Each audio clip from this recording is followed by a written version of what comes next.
Current affairs, facts and opinion, their future in our hands. Markets, globalist technocrats versus the people. A line in the sand. The McIntyre Report. And welcome, folks, back to the McIntyre Report. What's going on in independent media? It appears that we are upsetting the narrative by the globalist elite, or certainly the pro-Israeli camp is upset that people like Tucker Carlson and Candace Owens, they cancelled. Candace was cancelled from Daily Wire some years ago. Tucker sacked from Murdoch Empire, Fox News. I thought that would be the end of it. That would shut them up. They no longer have a platform to speak out against the globalist agenda, but that hasn't turned out to be the case. In fact, there's a saying, you can only cancel them once, then they come back stronger than ever. Tucker Carlson Network, Candace Owens, the biggest now, just recent weeks, the biggest podcaster in the world, her show, reaching more people than they used to reach through more mainstream platforms. This spells bad news for the pro-Israeli camp that wants to hide the fact they're bombing children in Gaza and pretend they're not. I'm joined by our political correspondent for Australian National Review from America, Lilly Gaddis. Welcome back to the McIntyre Report. It seems like they can only cancel people once, right? But the trouble they have is, look at Tucker Carlson, Candace Owens are reaching more people now than ever, and I think they're reaching people on both sides of politics, not just the conservative side. But they're changing tack now. They're going after and suing or threatening to sue independent journalists and podcasters. I saw on your show yesterday for the Gaddis report, Elijah Schaffer, who we both know, is being sued for $5 million. What's going on there? Yeah, so he was involved. I believe he retweeted something, and he in the lawsuit against him, it says that he didn't actually say anything. He didn't actually make a statement that Kash Patel's girlfriend is allegedly a Mossad honeypot, but it was insinuated, and that's what people gathered from it. So you don't even apparently at this point have to say anything incriminating as a commentator. He's not a political figure. He doesn't hold a position of political power, but he just kind of talks about current events. So apparently in the United States, you can now be charged with not just hate speech laws, but thought crimes as well. So that's how they get around, our First Amendment rights. Well, we'll just sue you in civil court, not criminal court, because it's not a crime to make a joke. It's not a crime to think something that might be against the narrative, but now they can sue you in civil court. And that's kind of what's been going on in the United States. The United States is very litigious, unfortunately, and we have a really messed up system where you can just kind of sue people in civil court and circumvent our rights, which I think that's just a disgrace. That needs to be addressed because it's a way of stripping people of their rights through lawfare and crippling fines. Yeah, it's quite interesting. Most people do know that America, as you said, is very litigious, very different to Australia. Defamation laws in Australia are actually the reverse. It's it's waste of time suing someone for defamation. I've tried it in the past for being slandered in mainstream media, but the person suing in Australia for defamation is actually put on trial. It's the opposite way, which is certainly not fair either. But in America, basically anyone can just take a lawsuit against you, and there's very little you can often do to win it. But this seems absurd because he's not the only one, but he didn't actually, you're saying that he simply retweeted the tweet. Now, many people have heard the conspiracy theory that Kash Patel, the FBI director, his girlfriend, clearly many think he's punching above his weight. That was enough to people start going, is this a handler, and her connections to Israel? So I don't know the full story. Is she an Israeli handler? Is she connected to Mossad? But regardless of that, if someone just retweets that sort of suggestion in a podcast and not a governor or a US congressman or anything, not a politician. And so she, Alex Wilkins, is suing Elijah for $5 million in defamation, claiming his retweet falsely suggests that she's an Israeli spy. Mm-hmm. Now, what's interesting, in Australia, she would be on trial and have to prove that she's not an Israeli spy in defamation laws. But I assume in America, she doesn't have to prove that. But what's the story? Do you know much about? Is she actually connected to Israel? What's the story here? She works for PragerU, I believe, and then she works for another company that's affiliated with the IDF. Now, I don't have the complete story, but that's what I have heard from people. So there's definitely connection. I mean, the fact that she's dating the director of the FBI, that as well connects her to governments. And now that they've found that she's retweeted something that another like government agency or something put out, that's kind of connecting the dots to where there could be collusion. So we don't know per se. I think she's denied the fact that she's Jewish, but that's just kind of par for the course. So there's no really definitive proof aside from loose connections here and there. But I mean, people are allowed to discuss, people are allowed to make jokes. It is a little bit strange that she is dating him. It's not like he's a smoke show himself. But it is what it is. Maybe she finds him attractive. Maybe she finds Indian people with bug eyes attractive. Yeah, that's interesting. Yeah, because certainly that's a red flag that people go, hang on here, what's going on here? Obviously, he's in a powerful position. But I did see her post by her a few weeks ago, something about that. She said that there will be attacks in America, terrorist attacks likely to occur in America soon. I mean, that's really being quite political. And why say something like that? Does she have inside information? Because we know terrorist attacks are usually Mossad attacks. So that was a little bit sus. But why be so sensitive? Like if people are just talking, gossiping or sharing, political commentators are meant to commentate on political issues, and she's married or girlfriend of a FBI director, so his political target to talk about, it just seems a little bit sensitive. Do you think this is a coordinated strategy, not isolated by the Israeli camp and even the Mossad camp to really shut down these annoying podcasters who have a really outsized influence? Yeah, well, absolutely. It's definitely coordinated against him, but he's just kind of a drop in the barrel of the people they're actually after. They are after the Israel critical alternative media that's now kind of taken over mainstream media. Mainstream media has lost its power. It doesn't get any views. It gets the views amongst like 65 and above, and that's pretty much it. So they've had to face the reality that alternative media is now extremely effective, and it's taken them over, and they've lost control of the propaganda wing. So yeah, I would say it's definitely connected to Israel, because even included in the suit against Elijah, they included a tweet of his and said that he had also in the past made anti-Israel, anti-Zionist statements, and they included a screenshot of a tweet of his that was essentially, paraphrasing that the Zionist and the Jewish lobby has too much control over the American government. So why would you include that in a defamation suit that had nothing to do with that, but was more of a gossip section, like something you would see in a People magazine or something like that? The fact that they included his tweet about Israel and made a point to include that he was anti-Israel, I think that's more telling as to where this is actually going.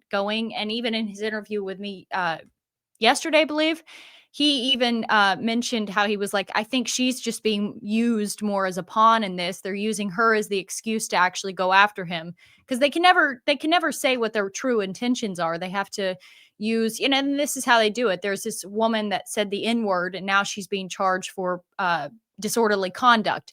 That's how they do this. They won't get you for the real reason they're after you, but they will persecute you with lawfare and fines and defamation suits and legal issues as a way of actually getting at the cause. So the real issue here is that he's Israel critical and has a big platform.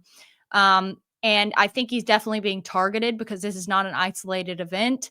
He had his car stolen in a very strange way, and he said that law enforcement told him that it was more it didn't seem like it was a burglary, and the intention was not to steal his vehicle, but more to prove a point and to cause him harm. Then he's also had a lot of issues with advertisers pulling out recently, which of course is devastating for your business if that's your main source of revenue.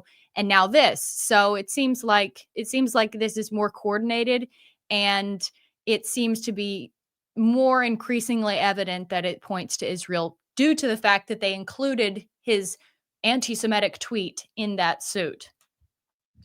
Well, which brings us back to, we also know Elijah and yourself were the two American speakers that were banned from Yeah. coming to Australia for the Free Speech Summit back in July. That was, once again, Israel tried to have banned, and we had to Right. relocate the venue at the last minute when they cancelled Star Theatre on us. Both of you are like basically close to flying, boarding your flights. And I mean, Elijah comes to Australia a lot, to my knowledge. I think his wife is Australian, actually. He may even have I think he even has a citizenship there. Yeah, that's what I heard. So he was also banned, but what the two of you were banned at last minute. Israel has the power over Australian immigration policy. Many Australians don't realize this, the power they have to be able to go to the government in record time, select the speaker list and go, these American speakers are banned. Right. And have the power to have your visa revoked, have Elijah's visa revoked, and not allowed into the country, just like they did when we wanted Candace Owens to come 2 years ago to headline the Global Economic Forum, to take on the World Economic Forum. Her visa was banned as well, and she tried to appeal that, and she's still banned. Right. It's not like you guys are dangerous people, but the only common thread that you have, as you've highlighted there, is that you all had posted criticisms of people dropping bombs on children and parents in Gaza. And apparently, if you oppose that, you're somehow a threat in Australia and a threat in many places in the West. I mean, which is appalling. So even with Elijah's this $5 million civil lawsuit, if he wasn't critical of Israel, we could all agree he wouldn't be getting sued right now. So that's the common thread. And I think people need to be aware of that this also we could look at and go, it seems very desperate of Israel. That's like they're really now getting so desperate they have to go and try and sue individuals, podcasters, because they're so threatened. Their entire empire is threatened by a podcaster in Florida, that they have to coordinate and start going after everyone. Now, Tucker Carlson, they're trying to attack his sponsors as well. You mentioned just before that some of your sponsors have pulled out. I mean, as you know, most of us do this work because we have principle and we're not after shekels. We're not Ben Shapiro's. We can't be bought. Obviously, if we want to be bought, we could post for Israel and earn $6,100 US to $7,100 US per post, and go on free trips to Tel Aviv, and everything would be rosy. But we'd have to turn a blind eye to genocide, Holocaust, bombing and sniping kids, shooting them in the head not once but twice. And some people for shekels will turn a blind eye to that. But it's a credit to independent journalists. If they think it's going to shut us up, what's your views on this? Is it going to shut us up or just make independent journalists and podcasters even more determined? Well, it's going to make them more determined. The more you try to tell people to stop doing something, it has like the Streisand effect, which is funny, but you try to take someone out, it not only makes people rally behind them, but it kind of makes them stronger as well, because now they feel like, wow, I actually have something. All these hunches that I had before, they're all being realized. This is all validating everything I've said. But like, Benjamin Netanyahu had a meeting with influencers, social media influencers. He's fighting an 8-front war right now. And he had a meeting with a bunch of prevalent Zionist influencers. And they were talking about how one of the wars that's being waged in his, ultimate battle is on social media, is against independent media and alt media. So he basically held a war discussion about how they're going to take down and counter the anti-Semitic message that has been going around. So I don't think it's beyond the pale to say that they have launched this war, and you'll start seeing more and more creators getting demonetized, their advertisers pulling so that they can no longer fund the projects they're doing. They'll try to get them banned as best they can so they won't have a voice. They'll try to get other creators not to platform them so the message cannot get out. They'll make them unemployable. They'll put out hit pieces on them. And if all of that doesn't work, well, then they'll threaten their life. Like Candace Owens just came out with a tweet saying that she has insider information that the government in France, allied with the Israelis and the Israel lobby, has now essentially put a hit out on her against her head. So this is kind of the pipeline of cancellation. They cancel you. They try to smear you in the media. That kind of backfires generally. Most people will double down. They'll create their own alternative platform and people migrate to those platforms. So when that doesn't work, then they try to bankrupt you financially so you can't afford to feed yourself, pay your rent, and fund the operation, that doesn't work, then they'll make sure they ban you from every platform so that you can't even get your voice out, even if you're independently funded. And then when that doesn't work out, then they will try to, do what they did to Charlie Kirk. That's a very effective way. So it's just a pipeline of cancellation.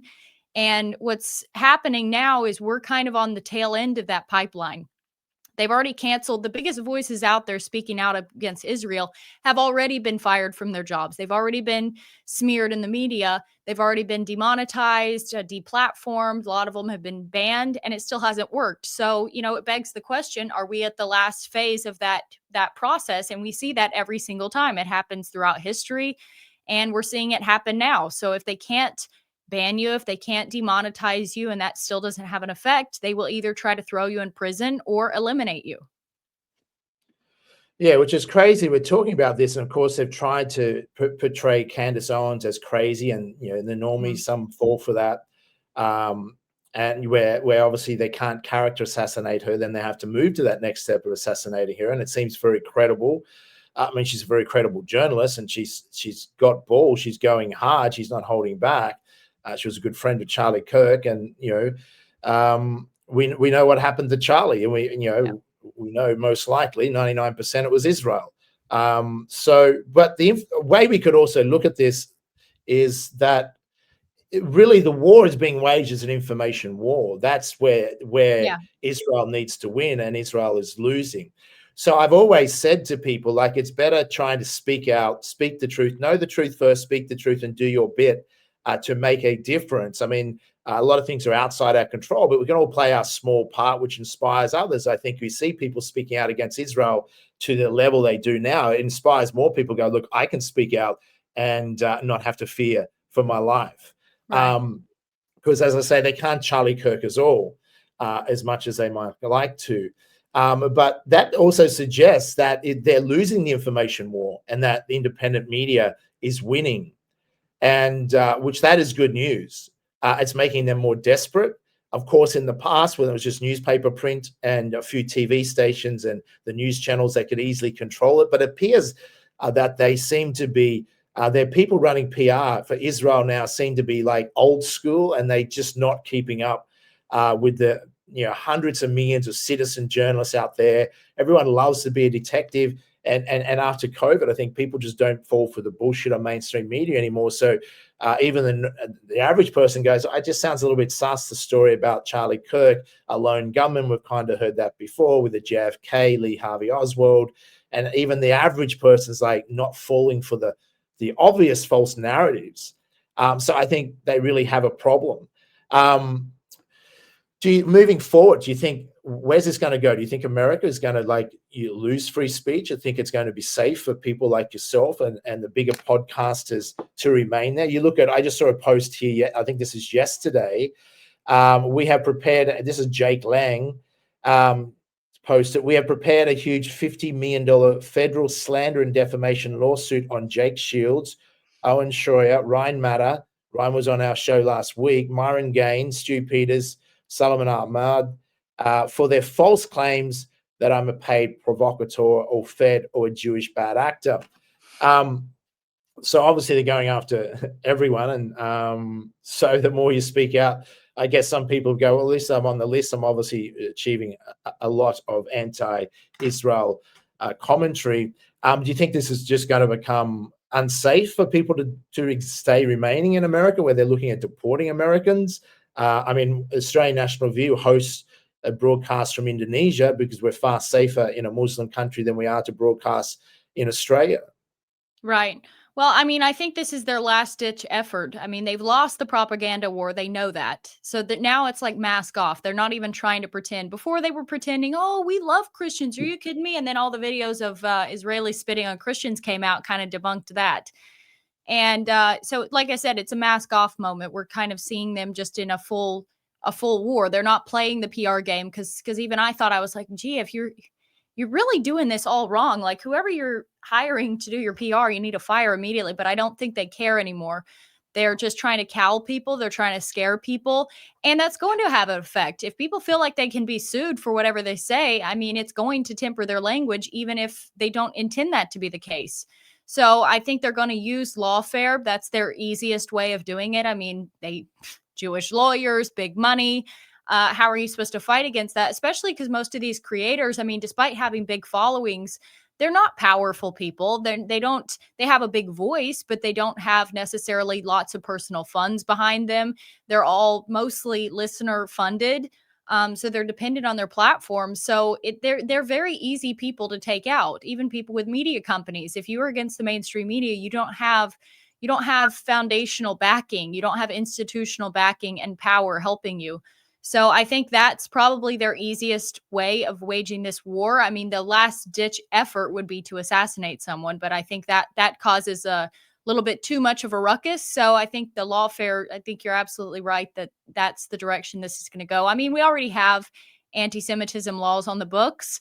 It's not like this is new, but I think we'll start to see them increasingly using that. In fact, I saw a video come out on Twitter. A man in Texas had posted some critical tweets about Israel, and he had a sheriff and a couple deputies show up to his house and be like, "Well, we've had some complaints about your social media." And of course, he just told them to get off his property, and they left because even they know they're in the wrong. Even they know they should not be there. It's completely unconstitutional. They don't have a warrant. He hasn't broken any laws.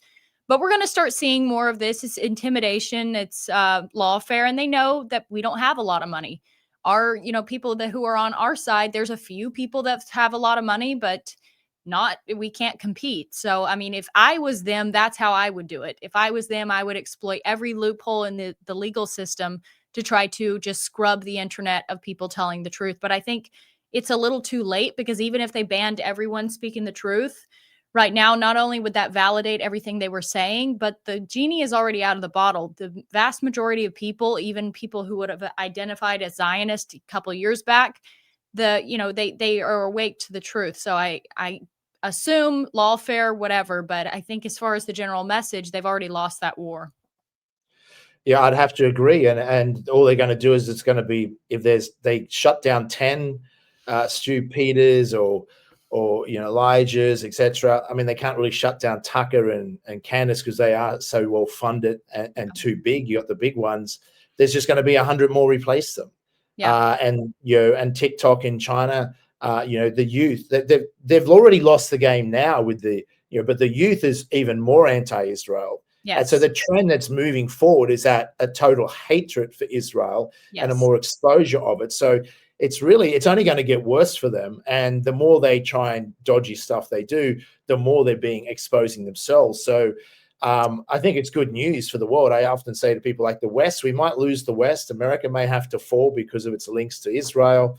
Ryan Matter agreed with that. He said, yeah, sadly, as much as we love America, but if it's too tied to Israel, they destroyed the British Empire and sucked it dry. And they almost destroyed the US Empire. You look at Germany. I mean, they're destroying Germany again. It's about to go bankrupt. France is on the verge of bankruptcy. The West is in all sorts of trouble if they can't get rid of Israel. But outside of that, I will talk about this after the break, but the multipolar world's moved on. Russia is winning in Ukraine, so Israel too is not going to happen. China will not be easily provoked into a war. And Iran is now stronger than Israel, that Israel can be a little mouth off all at once, like a little chihuahua.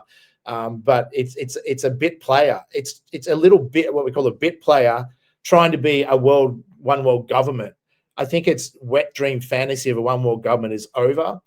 China, Russia, and Iran working together, and the BRICS alliance, they had to stop the BRICS, and they failed to do that. And people, once a BRICS currency comes out that's backed by commodities and gold and silver, who's going to buy US dollars anymore? I mean, that will be the death knell. So I think the people, even to our readers, have to understand we are actually winning this war. The war is for a multipolar world to win. We lose if it becomes a one world government.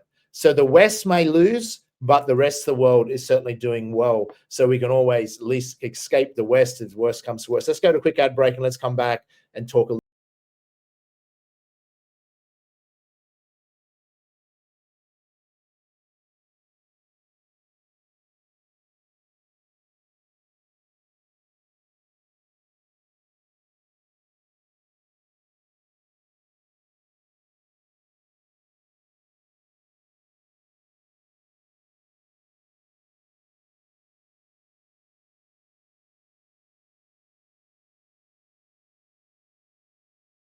The McIntyre Report. And welcome back, folks. McIntyre Report, discussing the censorship of podcasters, independent journalists. Let's just show this clip. This is where you interviewed Elijah, I think, yesterday. If you knew behind the scenes that this is not a lawsuit, this is government intimidation, and it's based off of something I never said. So it's based off of an implication. It's based off of a assumption. It can happen to you too. Like maybe we kind of have the resources to fight this, but I like Lilly, you take a lot of risks, and it's like, this is going to cost at least $250,000 to fight. And, for any small YouTuber or medium-sized, you're now like medium-sized YouTuber, it's like, that will bankrupt your business. Like other creators who don't have like an organization or the ability to crowdfund outside of monetization, they can just, with a snap of their finger, they're gone. Most people, if they can't figure out alternative ways of bringing in revenue, like they're gone. But like somebody who like you who can crowdfund on your own and figure out, I don't understand business at all. So however you do it, you do a good job at raising money for your operation. So that's obviously why they're trying to take you down. I'm gonna fight for my family's survival. Like I'm gonna fight for. I have 12 employees at least that I will mention that are at least public, and these are families. Yeah, so it is really hitting them where it's going to hurt the most. And I mean, it's pathetic. I mean, it's cancel culture. I mean, I suffered this 12 years ago being cancelled in Australia, and I have a lawsuit pending against the Australian government over this. I do now believe that this was Israeli motivated because Australian National Review was anti-globalist agenda and, it wasn't anti-Israel initially, but it was certainly pro-Russian viewpoint, pro-BRICS viewpoint, which was against the globalist narrative. So I've got a $250 million lawsuit pending against them. Whether I win or not, it's really just about justice. But I think, the industry is going to have to fight back, and the best way they can. I mean, I think it's time that our enemies were cancelled. And I think consumer activism and activism in general, I think, has a larger part to play, and people can do more of that. I mean, by canceling Israeli companies, any company that supports Israel, going after them. My plan is to help fund where we go after their followers. You hurt their followers. In other words, if like I just fired someone from Australian National Review. Why? Because they're working in this industry and they're pro-Israel. And going, if you just tone down your anti-Israel, we can get more guests to appear on your show. I'm like, I don't give a fuck. If you're going to work for Australian National Review and you are sympathetic or support or believe in the Israel agenda, then clearly you can't work in the freedom movement or the independent media because you simply don't get it. You simply don't fully understand. If you support Israel, my view is this: if you're pro-Israel, you're either evil or deluded. Yeah. That's your choices, right? I was once pro-Israel. I was once pro-vaccine. I was once ignorant, naive, gullible. But at least we woke up and realized, hang on, now we know the truth, just like Charlie Kirk had that turning point in his life. Unfortunately, it led to him being assassinated. But because he was a man of principle, he wouldn't be a Ben Shapiro. He wouldn't take the shekels and go, I'm going to lie just because I need significance. It feeds my ego, and I have no principle, no value. So I think there's a lot more that can be done. If they do, the cancel culture is getting old. It's time we cancel them. I think anyone that stands for Israel should be fired from their jobs. If they have a business that they're pro-Israel, their business should be blacklisted, and people let everyone know, I'm not going to do business with this company because they're pro-Israel, they're pro-dropping bombs on children. I think a lot more can be done that way and cause a lot of hurt. What's your thoughts on this? Well, they've anticipated us doing that because I believe it's in like over 15 states in the United States, we already have anti-boycotting laws against Israel. So there are multiple states in the United States where it's illegal to boycott Israel. So these people, the problem is these people have a long-term plan. They think 10 steps ahead. And unfortunately, us on the right wing, we are always just stuck in this cycle of reacting. We're like a hamster on a wheel. They do something and we react to it instead of being able to anticipate their next move. So I think trying to anticipate what they're planning on doing next anticipating the roadblocks that they have already laid years in advance, anticipating this sort of awakening. That's really important. We don't always want to have to be the reactionaries. We want to be able to stop them before their plan can proceed. And what scares me about what's going on now is, even though we have won the ideological war, that war is long since won. They've already anticipated that, again, because they're 10 steps ahead of us. Right now, they don't care. They don't care about winning over the hearts and minds anymore, because they have one objective, and they're closer to that objective than they've ever been before. What they want is, they want Iran out of the way, and they want to be the dominating power in that region. And once they're the dominating power in that region, at which they are a nuclear state, then they won't need us anymore. So that means they'll, I don't know if they'll mass exodus out of the countries that they've been leeching off of, but they plan on being the global superpower in the Middle East. That's what their end goal is. So they're going to use every country where they have a foothold in to sap them dry of resources, to have them fight that final battle that they need, and then they won't need us anymore. And once they are the dominant force in the region, then what does that look like for us? Right now, we still have negotiating power. Right now, we could still tell them, we could still restrain Israel, our governments. Not that they'll do that, but we still have that capability, because we're still in the game. We're still negotiating. But they're in the last sprint of this. They almost have that. If the United States, if the European countries went in there to attack Iran, I don't really think Russia would necessarily get involved to defend Iran. They didn't get involved when we first bombed them in that preemptive strike. So I think that's their end goal. And they don't really care what people think. They just need that last battle won, and then they will have a say on the table. Because right now they're a dependent nation, dependent on the United States. So again, I think we have to just try to really learn what their next move is going to be, so that instead of reacting to their moves, we can put a roadblock in it and truly restrain them. Yeah, you raised some good points. So I think ultimately their power source comes from the Federal Reserve printing fake money, lending it to the US government, and bankrupting us all, and exporting inflation around the world. I think, and of course, I think it's China's very strategic, and the BRICS and Russia, and that's where they're trying to hurt them the most. But being strategic about it, that they don't just, don't destroy the world economy and everyone suffers. Yeah. But I think China is being more. Russia may not step in with Iran, but they're certainly helping. But I think China is being more proactive, and I've become more pro-China now in the West, and certainly more so in America. You're told to really be scared of China. In Australia, we are as well. China's a threat. They're going to take you over. I'm like, the only thing worse than China buying out Australia is when China decides not to buy out Australia.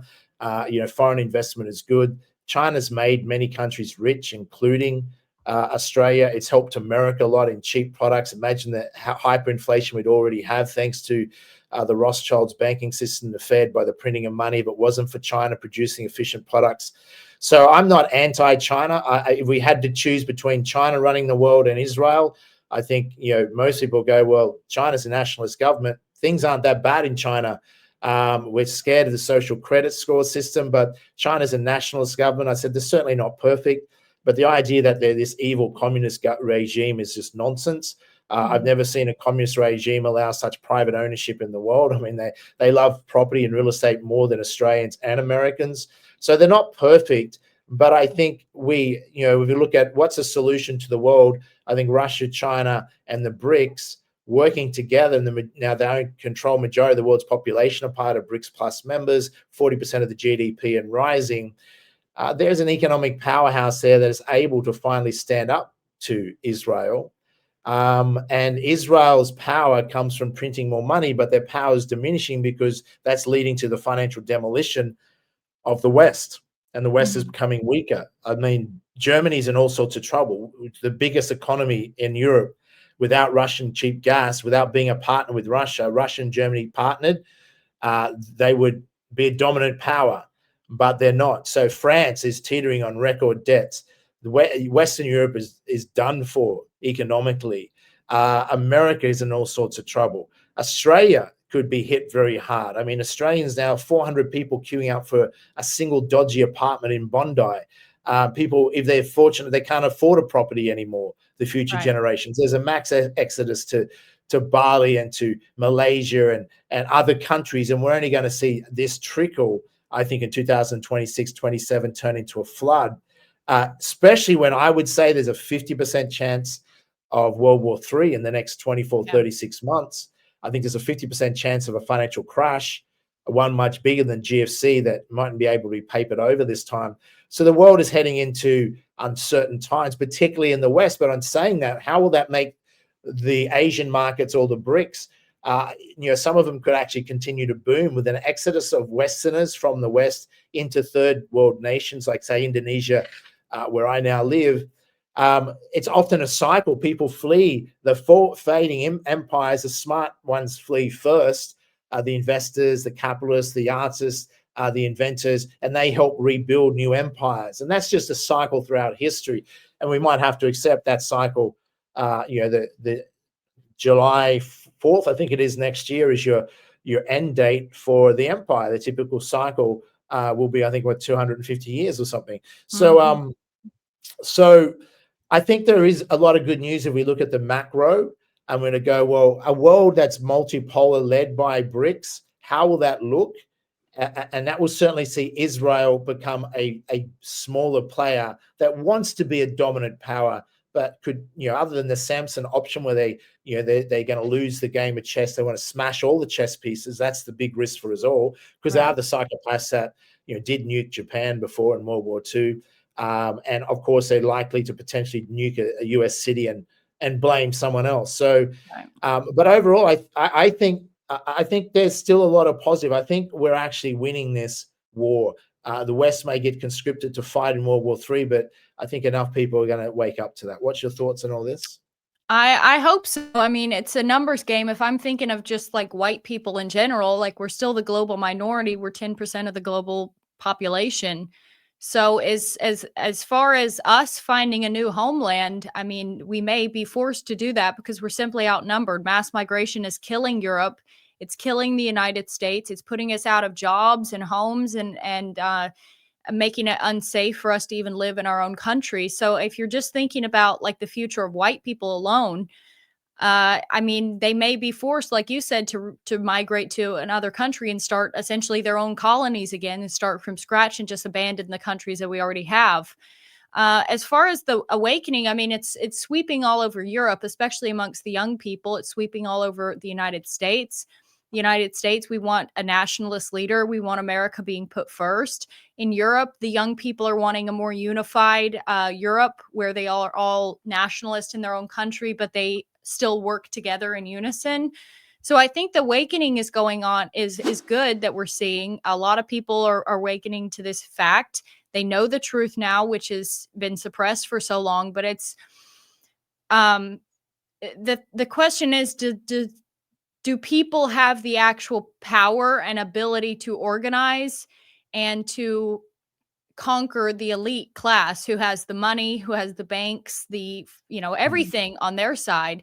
Can people actually outweigh that? And are they willing to make the sacrifices that is going to take? I mean, that's going to imply losing your job, not having a lot of money to work for, to have, maybe not being able to have even a family because of what you're putting on the line. We're not seeing a lot of leaders popping up. Like, there's maybe 2 leaders in Europe that are good. There's very few in the United States that are good. And the ones that are fighting for our freedoms, they're being ousted. I mean, you just saw Marjorie Taylor Greene have to resign from Congress after the Epstein cover up, essentially, and she was fighting against that. They're going to wage war on Thomas Massie now. I know Randy Fine, he put out a big tweet that was saying, well, one anti-Semite down, one more to go. And of course, he's talking about Thomas Massie. So as far as our connections and our, power in the political scene, it's not looking great. So right now we have to be solely dependent on the people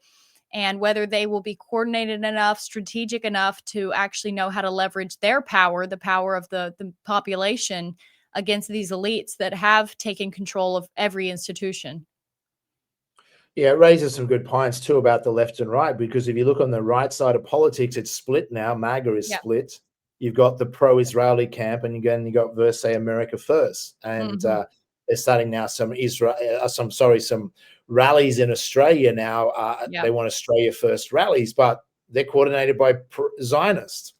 Right. You know, people in the freedom movement that are Zionists are probably taking funding from them. So they're just playing both sides. And I don't think a political solution is going to be the solution. I mean, that's just a way to delude us into who's going to win the next US presidential race, whether we know they have such limited power. Even if, you know, a Candace Owens or a Tucker Carlson or you know, whoever become president of America, they would do some good, but they'd still be controlled so much. I think we're wasting our time looking for a political solution to some degree. Although, you know, if Israel to lose control of their puppets in the West, that would certainly help. But I think, you know, I think the reality is some of us may have to accept that the West is going to suffer regardless. It may be too late to save, but what does the rest of the world that becomes part of BRICS look like? A multipolar world? Can we opt out of this system? Can we rebuild ourselves from being cancelled? I believe, yes, you can. I think those economies are going to do very well. Where the West has had its heyday, it's like everything, it goes into decline. That's just part of a cycle, and we maybe just have to adjust to that. Thanks for joining us today on the McIntyre Report. I appreciate that, and we'll have you back next month. Absolutely. Thanks for having me on, Jamie. Let me turn this off.